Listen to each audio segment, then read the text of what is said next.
Hola queridos amigos, bienvenidos al bosquejo de la lección de la escuela sabática. Y estamos aquí juntos, reunidos, tal vez usted está allí en su casa o en su trabajo, pero estamos aquí reunidos para estudiar la palabra de Dios. Este resumen de la lección siguiendo el ciclo del aprendizaje. Y el tema de esta semana es la lección número 7, es Cristo, el fin de la ley. Y para comentar esta lección, una vez más está el doctor Reinaldo Siqueira, quien es el director del SALT en América del Sur. Bienvenido. Gracias, pastor. Vamos a hacer una oración para que Dios bendiga este momento. También allí donde estás, acompáñanos haciendo una oración. Bondadoso Padre, te damos gracias, Señor, por el estudio de este trimestre tan interesante y que nos ayuda a comprender cada vez más la relación entre la fe, la ley en Cristo Jesús y tu ley, Señor, santa. Quiera bendecirnos y guiarnos en este estudio, en este momento, en nombre de Jesús. Te lo pedimos. Amén. Amén.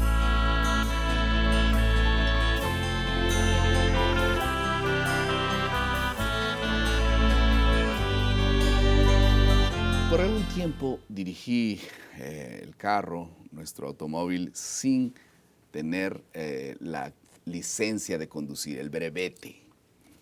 Y siempre cuando conducía lo hacía temeroso, con miedo a ser descubierto, no tenía paz. Hasta que un día decidí regularizar ese asunto y así que seguí todo el proceso hasta que finalmente obtuve el deseado documento, aquel brevete con nombre y con la foto y todo aquello. Ahora cuando circulaba por las calles quería ansiosamente que la policía me detuviera para entonces tener la oportunidad de mostrar el brevete, esa licencia de conducir al policía. Ahora en mi corazón había paz, tranquilidad, seguridad. Tener el brevete para conducir no me salva de accidentes, pero me da seguridad y autoridad para poder hacerlo cuidadosamente. El enfoque de la lección de esta semana es demostrar que la obediencia a la ley no está en conflicto con la gracia de Dios. Eso es lo que hacemos cuando, como resultado de haber recibido la gracia, nosotros podemos obedecer. Vamos a pasar a la segunda parte de nuestro bosquejo, que es la parte del explora.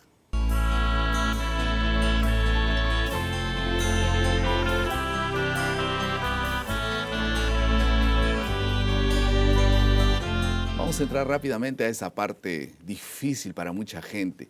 Algunos usan este texto o el texto de Romanos capítulo 10, versículo 4, que dice, porque el fin de la ley es Cristo, para justicia de todo aquel que cree. En otras palabras, en Cristo se acabó la ley. Esto es lo que muchos interpretan allí. ¿Cómo nosotros podemos interpretar ese texto?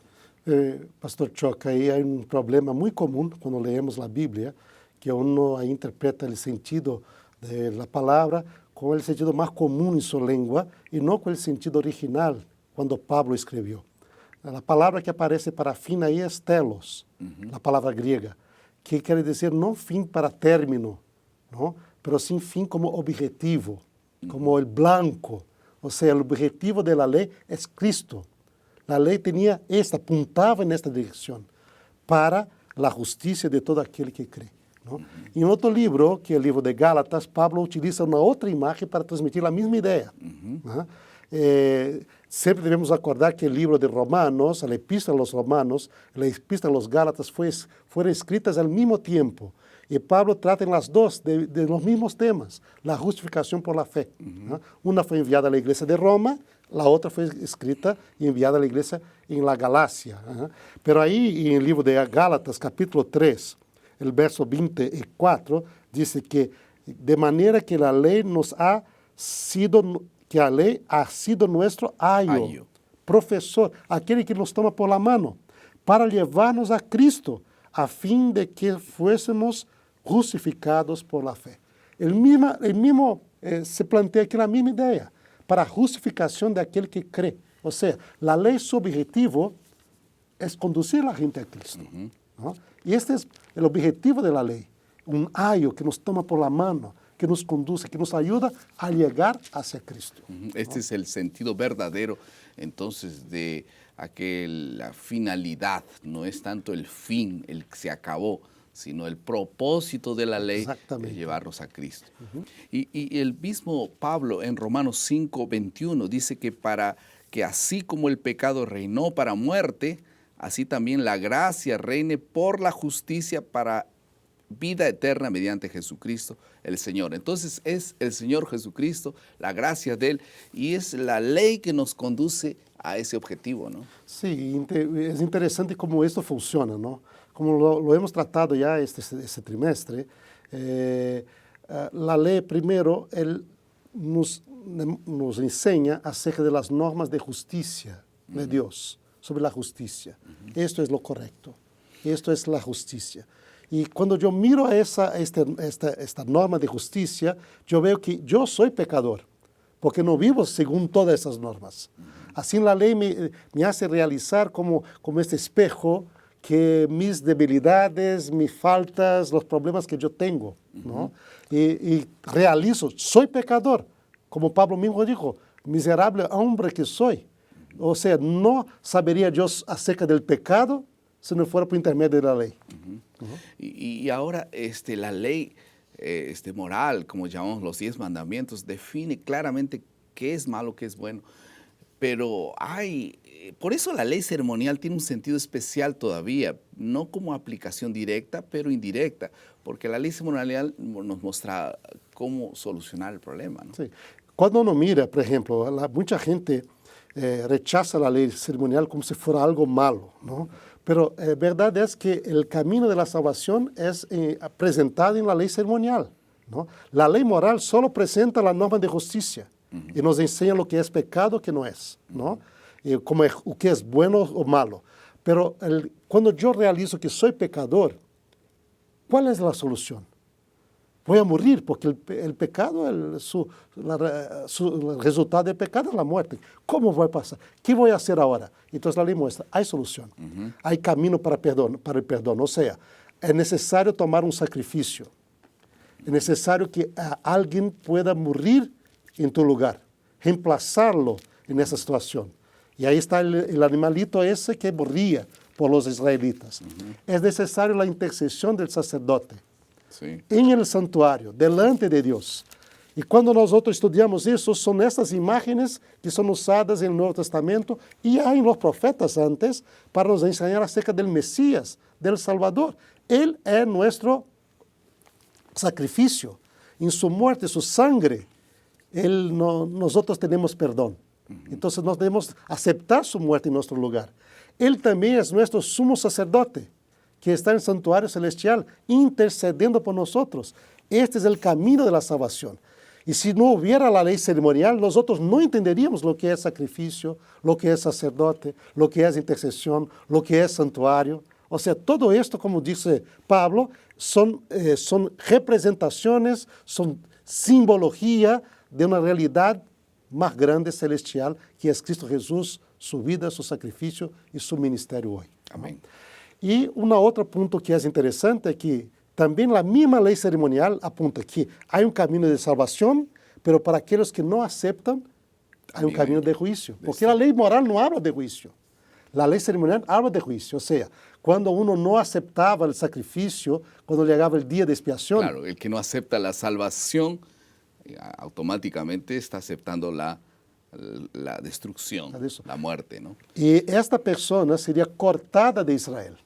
Si no aceptaba sacrificio, intercesión sacerdotal, sería cortada del pueblo. O sea, apuntaba el juicio, apuntaba a la muerte que un pecador va a finalmente tener en su vida. Amén.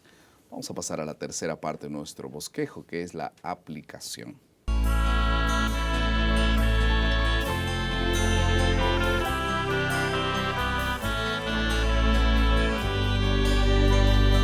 En el libro de Deuteronomio, capítulo 26, versículo 16, anoten ese texto para poder hacer una buena aplicación de todo lo que hemos leído. 26, 16 dice, Jehová, tu Dios, te manda hoy que cumplas estos estatutos y decretos.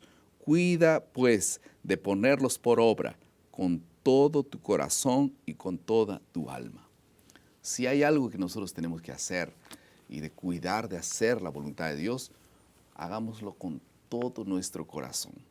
Nosotros no vamos a hacer las cosas de todo corazón si nosotros no nos relacionamos con Dios. Y que Dios bendiga para que todo lo que hagas, ya sea que vayas a la iglesia, ya sea que des un estudio bíblico, ya sea que puedas hacer alguna obra de bien, hacerlo de todo corazón, no para tu prestigio, sino para hacerlo de corazón, como Dios quiere que siempre hagamos las cosas. Vamos a pasar a la última parte de nuestro bosquejo, que es la creatividad.